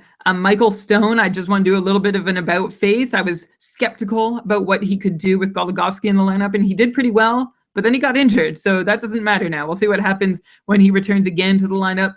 And Henrik Lundqvist, apologies to his owners, but don't say we didn't warn you. He has been either awesome or awful. In 7 starts this year, 3 of them have been 929 or higher for his save percentage. 4 of them have been 893 or lower. No middle ground, no average performances from Henrik Lundqvist this year, and more bad ones than good. I expect this sort of thing to continue. Like, I think his great starts will outweigh his bad starts still, and of course we'll start seeing some average starts, but this is something that you have to be prepared for as Lundqvist gets older. He's not as reliable and could be the guy blowing up your numbers from time to time.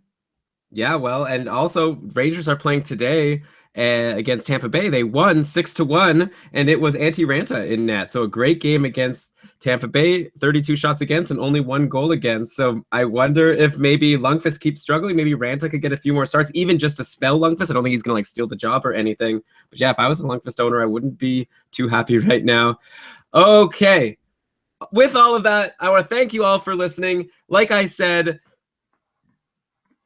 you could, like I said, you could tweet at us. Let us know if you liked our show, how you're liking the season so far. We're obviously trying to put a lot of effort into this to make a great season for you guys. And, we appreciate any feedback you can give us. We'd also appreciate if you give us a 5-star review on iTunes. That helps people get visibility towards the show. That didn't make sense.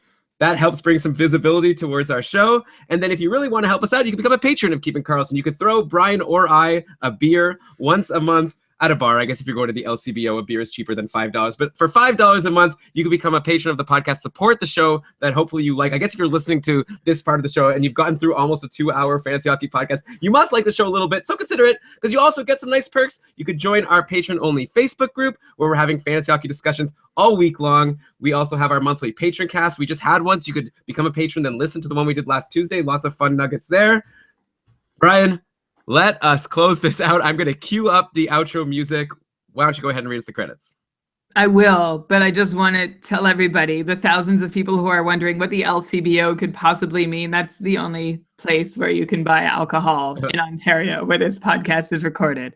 Also, I think I was really tired and I just promoted the patron program, but didn't say how people could go and sign up. Go to keepingkarlsson.com/patron for more information. Okay, I didn't cue up that outro music before because I don't want to have it playing for another extra minute. So let's cue that outro music now and go ahead and read us the credits. All right. This episode of the Keeping Karlsson Fantasy Hockey Podcast was presented by Dauber Hockey and supported by our patrons, including some of our newest ones, Will, Michael J, Mike S, Harmon, YOLO Swag, Brad, Phil, another Mike. We rank well with Mikes. Rob and Dakota. Thanks everybody for your support. We would appreciate it if you don't support the show. If you started, think about it. I know Elon just said that. keepingkarlsson.com/patron. Okay, it was researched with help from Dauber Hockey, Frozen Pool, Corsica Hockey, Hockey Analysis, Hockey Reference, Elite Prospects, Hockey Database, Roto World, and Fantrax. Okay, actually, I'll edit this out. This is just for Patty. Okay, how do I say this guy's name? Buchnievich? Buchnievich. You're pretty good at Russian. Yeah. You should figure it out. All right, Patty, was that good? All right, hopefully. Great job as always, Brian. Thanks everyone for joining us. You can catch us all with another live episode next week. Until next time, keep on keeping Karlsson. Okay. Bye, everyone.